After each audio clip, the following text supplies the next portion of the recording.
Y'all are upset with the families for being upset about having to buy a lot of school supplies, but here's what y'all are not realizing.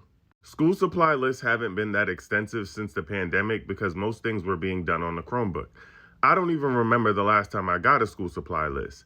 Now, the reason that is changing is because the new presidential administration is making cuts to the federal budget for education. Now, if you're not aware, most of the federal funding that schools receive go towards teacher salaries, special education services, and school supplies. And those Chromebooks fall under school supplies.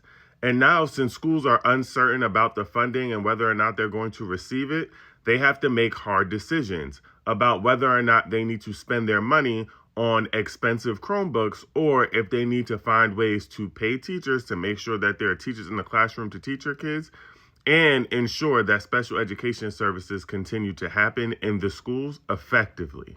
Let's also not forget that there's a significant teacher shortage across the country. One, because teacher salaries are not enough for people to live in this economy, and two, because it's really hard to be a teacher.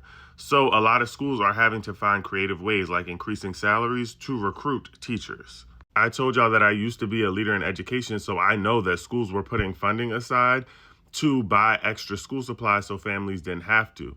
Now, if they have to choose between teacher salaries, special education, and school supplies, the obvious answer here is to ask families to purchase more school supplies. And I know people keep talking about back in the day and how families used to have to buy school supplies and send them with their kids.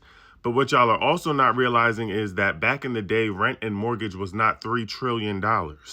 And school supplies and everything else are much more expensive than they've ever been. And this is why it's important for people to go out and vote and pay attention to who you're voting for. Because this is all happening as a result of Trump being in office and making the first lady of WWF, Linda McMahon, who has no experience in education, the head of education. And it sucks for the families who voted against this because they're having to suffer the consequence of irresponsible people.